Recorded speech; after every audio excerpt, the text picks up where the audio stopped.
We find two processes always and concurrently at work in the domain of the ego. One, the ego says it feels insecure, so it is constantly seeking vistas of security. That's the first thing. And secondly, all the securities that the ego arranges for itself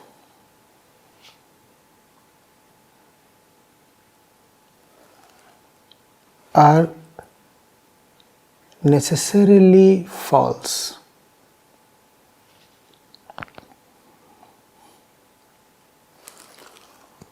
Not by chance, but by design.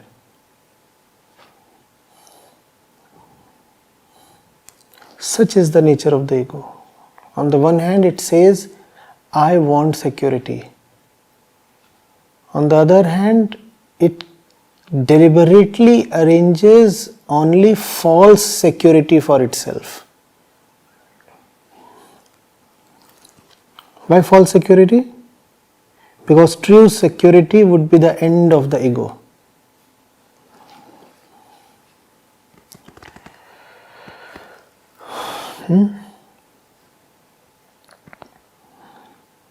It tells itself, oh, I do not like the situation I am in. Unsafe, insecure, I don't like it. I want to be carefree. I want to be fearless. On the other hand, it will purposefully avoid doing that which will give it true fearlessness.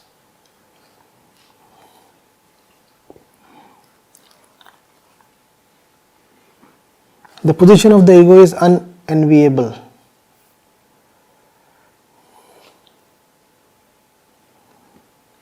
With insecurity,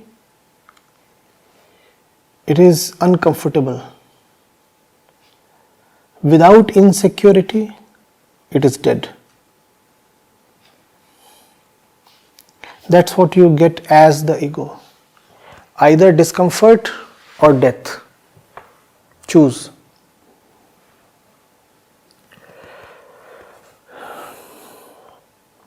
So obviously you choose discomfort over death, right? What does that mean? That you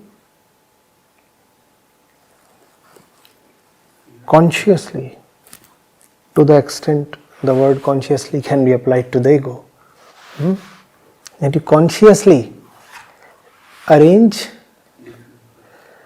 false comfort for yourself. You dare not tell yourself that you are arranging discomfort for yourself. That would make you appear a lunatic in your own eyes. So what do?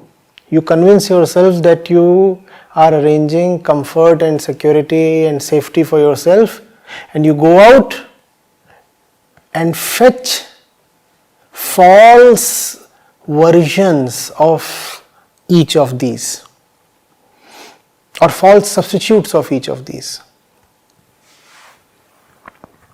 That's what we are doing as mankind. Telling ourselves that we want to do good to ourselves.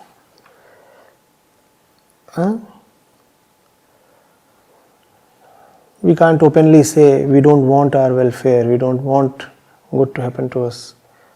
So we say we want good to happen to us, and then we arrange false goodness for ourselves. False goodness, which in the complete analysis is worse than actively harming oneself.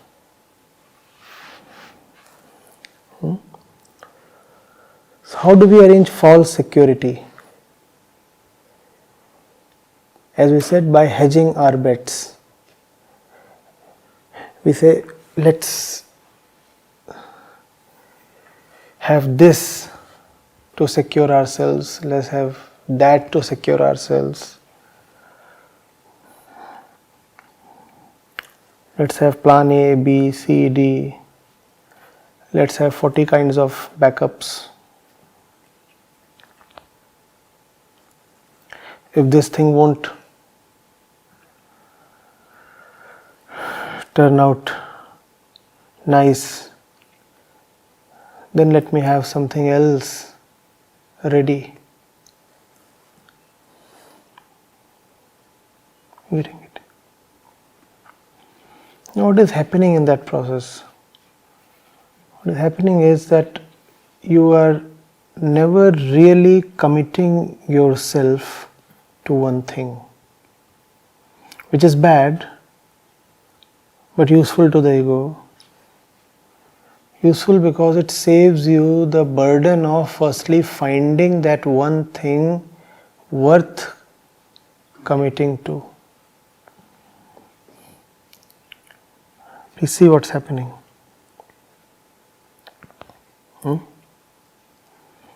You don't have one friend you can rely upon, because that's very, very expensive, very demanding in inner terms. Such friends don't come cheap. So you don't have that one friend. How do you compensate for that? By having 10 friends. And none of those 10 friends are worth committing to, nor are they going to demand commitment. You can happily hang out. They are good for weekend jaunts, rave parties, the usual flings.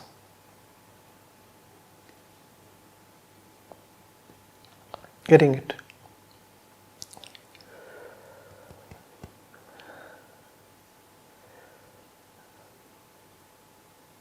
There does exist something worth committing to fully. You can give it any name. The rishis called it Brahm.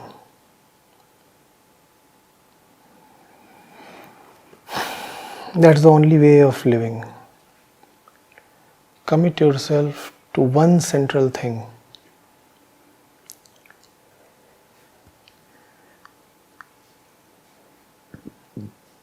And then negotiate all that comes in its wake.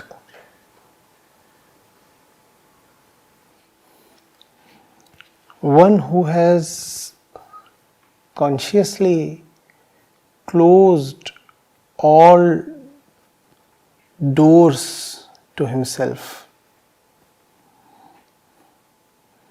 one who has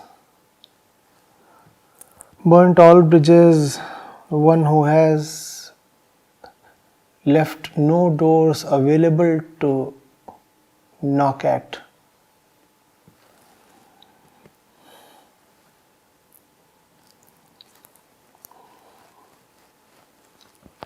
Such is the one who's worthy of being the subject of the Upanishads. Are you getting it?